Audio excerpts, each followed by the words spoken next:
네, 안녕하세요. 4월 29일 수요일 새벽 기도회 시작하겠습니다. 기도하겠습니다. 5월 29일 수요일 새벽 기도회 시작하겠습니다. 은혜로우신 우리 아버지, 복된 새 하루를 허락해 주신 것을 감사합니다. 오늘도 주님과 함께 동행하며 기쁨과 감사가 넘치는 하루가 되게 하시고, 어떤 일을 만나든지 또 무엇을 하든지 어디를 가든지 주님께서 함께 하심을 믿고 잠잠히 주님의 은혜를 사모하며 모든 일을 처리할 수 있도록 인도하여 주옵소서. 오늘도 성령님으로 말미암아 더욱더 하나님께 가까이 나가며 성화되는 귀한 하루가 되게 하여 주옵소서. 오늘 하는 모든 일들을 온전히 주님 앞에 의탁합니다. 주께서 온전케 인도하여 주옵소서. 세계 여러 나라에서 복음을 증거하고 있는 우리 모든 선교사님들 일일이 붙잡아 주시고, 오늘도 능력의 장중에 붙들어 주옵소서. 연약한 중에 있는 모든 성도들 주의 은혜로 치료하여 주시고 회복시켜 주시옵소서. 오늘도 미국과 또 우리 조국을 위해 기도하오니 하나님께서 모든 정치, 경제, 사회, 문화 모든 면에 친히 간섭하여 주시고 인도해 주옵소서. 감사드리며 예수님의 이름으로 기도드리옵나이다. 아멘. 네, 찬송가 420장 부르겠습니다. 너 성결케 위해. 예전 찬송가는 212장입니다. 너 성결케 위해.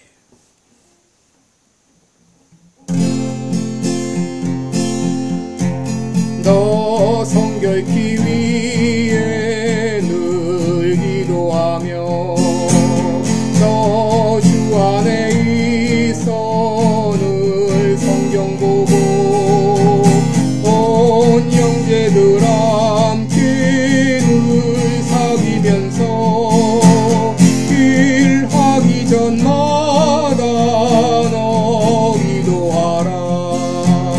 너 성결케 위해 내 머리 숙여 저 은밀히 계신 내 주께 빌라. 주 사귀어 살면 주 닮으리니 널 보는 이마다 주 생각하리. 너 성결케 위해 주 따라가고 길 가급하여도 당치 말고 참 즐거울 때나 또 슬플 때나 너 주님만 믿고 늘 따라가라. 너 성결케 위해 늘 기도하며 내 소원을 주께 다 맡기어라. 너 성령을 받아 주 섬겨 살며 저 천국에 가서 너 잘 섬기리. 아멘. 네, 우리 오늘은 마태복음 5장 21절부터 26절까지 보겠습니다.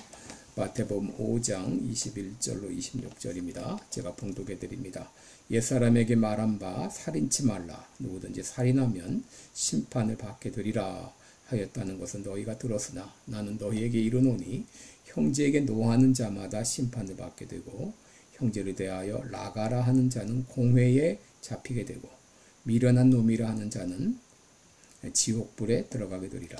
그러므로 예물을 제단에 드리다가 거기서 내 형제에게 원망 들을 만한 일이 있는 줄 생각나거든 예물을 제단 앞에 두고 먼저 가서 형제와 화목하고 그 후에 와서 예물을 드리라.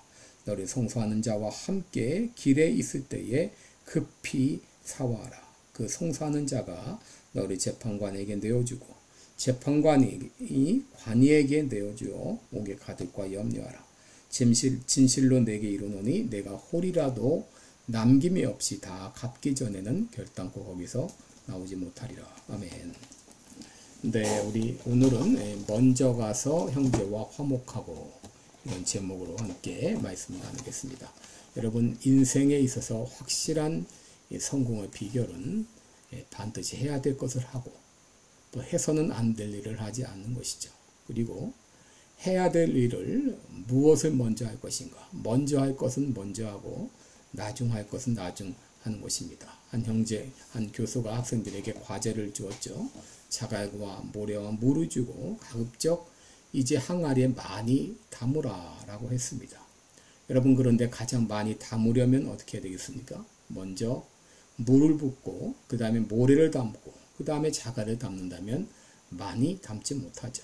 많이 담으려면 먼저 자갈을 붓고 그 다음에 모래를 넣고 물을 제일 마지막에 넣을 때 가장 많이 넣을 수 있죠. 바로 이것이 우리에게 주는 교훈은 먼저 해야 될 것과 나중 해야 될 것을 잘 구분해야 한다고 하는 것이죠. 시험을 앞둔 학생이 TV 앞에 계속 앉아 있다면 그 결과가 어떻다는 것은 너무나 뻔할 것입니다. 여러분, 우리가 이 와이셔츠를 입지 않고 넥타이를 맬 수 있습니까? 여러분, 신발을 신은 다음에 양말을 신을 수 있나요? 여러분, 오늘날 그러나 이 순서가 뒤바뀌는 경우를 너무 많이 보게 되죠. 많은 사람들은 빚을 갚기도 전에 놀러 가서 돈을 펑펑 쓰는 경우를 보게 됩니다. 또 하나님을 만나기 전에 사람을 만날 때가 얼마나 많고, 그리고 성경을 보기 전에 세상책을 보는 경우가 얼마나 많습니까? 오늘날의 혼란은 먼저 해야 될 것과 나중 해야 될 것의 순서가 뒤바뀐 데 있는 것이죠. 오늘 본문은 살인하지 말라고 하는 계명에 대한 예수님의 해석입니다. 여러분, 어제 말씀드린 대로 이 바리새인들은 자신들이 율법을 잘 지키고 있다고 생각했습니다. 그리고 반면 예수님은 율법을 어기고 있다고 판단했습니다. 그래서 당신의 제자들은 왜 먹을 때 손을 씻지 않습니까? 왜 당신은 안식일에 병자를 고칩니까? 하면서 따졌습니다. 이에 대해서 예수님은 말씀하시기를 너희들은 내가 마치 율법을 폐하러 온 줄 생각하는데 아니다. 오히려 율법을 완성하기 위하여 왔다라고 말씀하시면서 10계명의 제6계명인 바로 살인하지 말라는 이 계명의 예를 들어서 바리새인들의 잘못된 율법관을 바로 잡아주신 것입니다. 여러분, 우리가 알듯이 10계명의 6계명은 살인하지 말라 하는 것이죠. 이 성경은 10계명을 통해서 살인은 명백한 죄인 것을 밝히고 있죠. 이 살인이 죄라고 하는 것은 기본적인 양심을 가지고 있는 사람이라면 누구나 다 인정합니다. 그리고 정부는 어느 정부든지 살인을 죄라고 규정하고 있고 이에 대해서 적절한 형벌을 가하고 있습니다. 그런데 여러분, 보통 사람들이 가지고 있는 살인죄의 개념이 무엇이죠? 그것은 생명의 주인은 자신이라고 하는 데서 출발하죠. 생명은 내 것이기 때문에 누구도 내 생명을 건드릴 수 없다고 하는 것이죠. 마치 남의 물건을 훔치는 것이 죄인 것처럼 생명은 내 것이기 때문에 내 생명을 누구나 어떻게 한다고 하는 것은 죄라고 하는 것이죠. 그런데 여러분, 성경이 살인을 죄로 규정하는 이유는 다른 데 있습니다. 그것은 인간의 생명은 하나님의 형상을 따라 지음을 받았다고 하는 것이죠. 창세기 1장 27절에 하나님이 자기 형상 곧 하나님의 형상대로 사람을 창조하시되라고 말합니다. 여러분, 인간의 생명이 왜 고귀한가? 바로 그것은 하나님의 형상을 따라 지음을 받았기 때문입니다. 인간이 하나님의 형상을 따라 지음을 받았다는 것은 바로 인간은 영적 존재라는 것이고, 그렇기 때문에 인간의 생명은 존귀하다고 하는 것입니다. 둘째로 왜 성경은 살인을 금하는가? 생명은 하나님께 속한 것이기 때문이죠. 창세기 2장 7절에 여호와 하나님이 흙으로 사람을 지으시고 생기를 그 코에 불어 넣으시니 사람이 생명이 된지라 그랬습니다. 여러분, 하나님께서 우리에게 생명을 주셨습니다.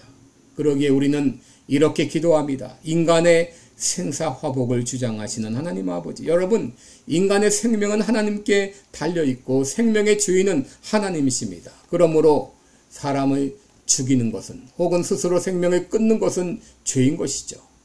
왜냐하면 생명은 하나님께 달려있기 때문이죠. 그런데 여러분, 예수님은 이 제6계명을 어떻게 해석했을까요? 당시 바리새인들은 이 계명을 문자적으로만 지켰죠.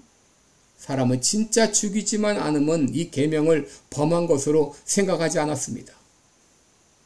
21절을 보시면 옛사람에게 말한 바 살인치 말라.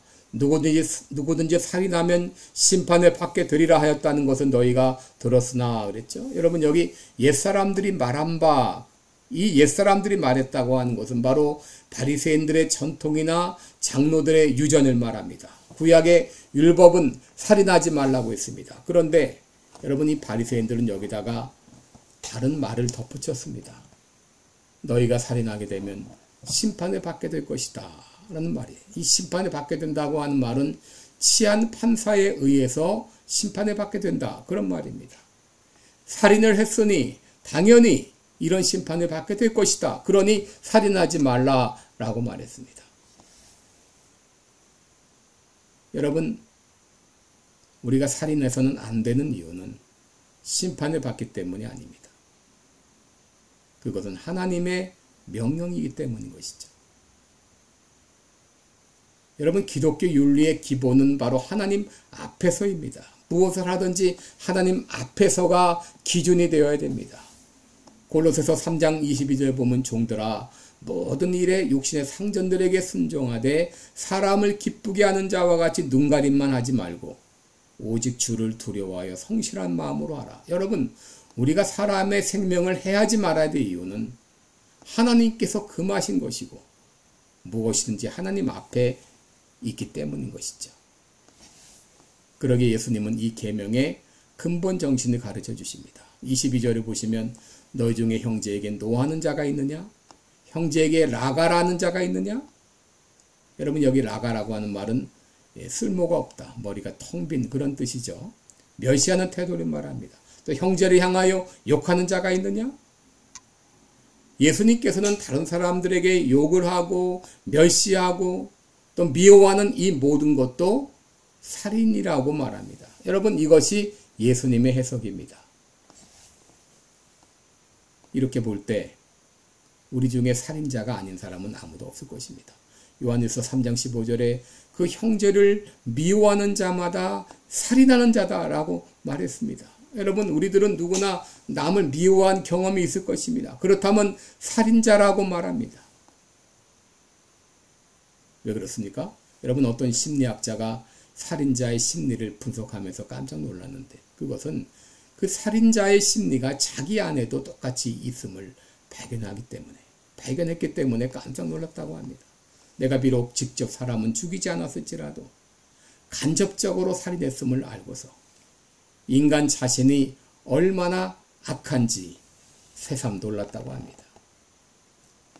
여러분, 원래 이 율법의 기본 정신은 죽이는 것이 아니라 살리는 것이죠.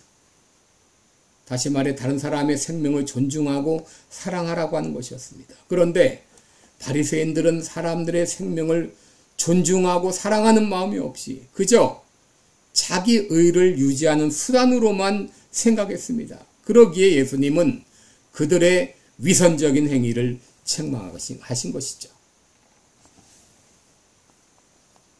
그러면 우리가 이 계명을 어떻게 지켜야 될 것인가? 혹 내 마음 가운데 아직도 다른 사람을 향한 원망이나 분노나 미워하는 마음이 남아있다면 빨리 가서 화목하라고 하는 것이죠. 23절을 보시면 그러므로 예물을 제단에 드리다가 거기서 내 형제에게 원망 들을 만한 일이 있는 줄 생각나거든 그랬습니다. 여러분, 여기 먼저라고 하는 말은 무엇보다도 먼저 그런 말입니다. 다른 어떤 것보다도 먼저 그런 말입니다. 예배가 먼저냐 화목이 먼저냐, 바로 형제와 화목하는 것이 먼저라고 하는 것입니다. 그만큼 중요하다고 하는 것이죠. 믿음이 있는 신자라면 주일에 예배 드리는 것을 소중히 생각할 것입니다. 그런데 주일에 예배 드리는 것보다도 먼저 해야 될 것은 바로 불화한 형제와 화목하는 것이 먼저라고 하는 것이죠.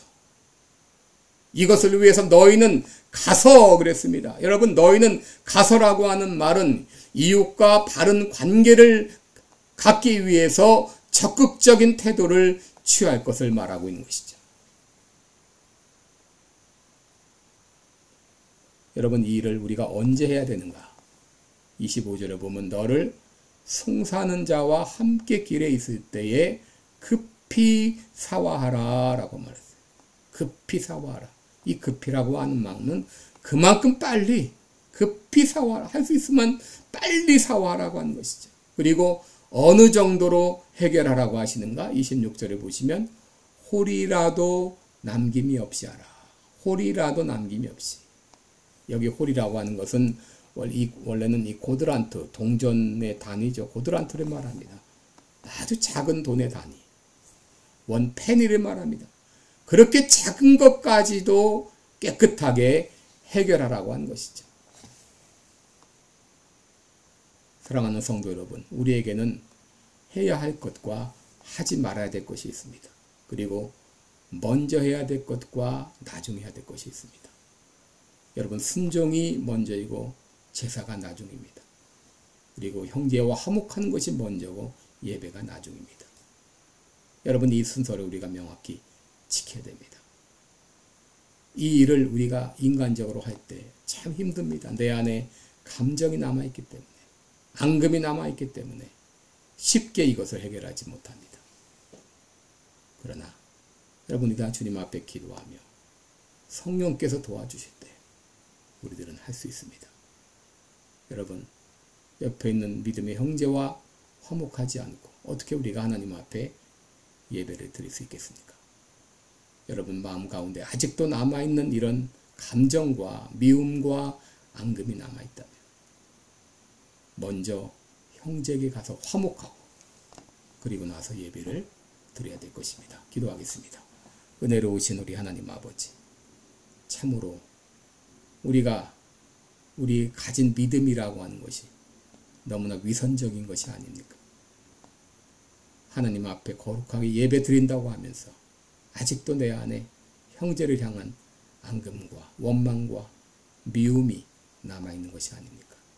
주님 용서하여 주시옵소서. 지금이라도 생각나거든 속히 가서 먼저 형제와 화목하고 그리고 하나님 앞에 예배드리는 우리들 되게 해 주옵소서. 감사드리며 예수님의 이름으로 기도드리옵나이다. 아멘. 네, 오늘도 하나님의 말씀에 순종하는 그런 하루가 되시기를 바랍니다. 감사합니다.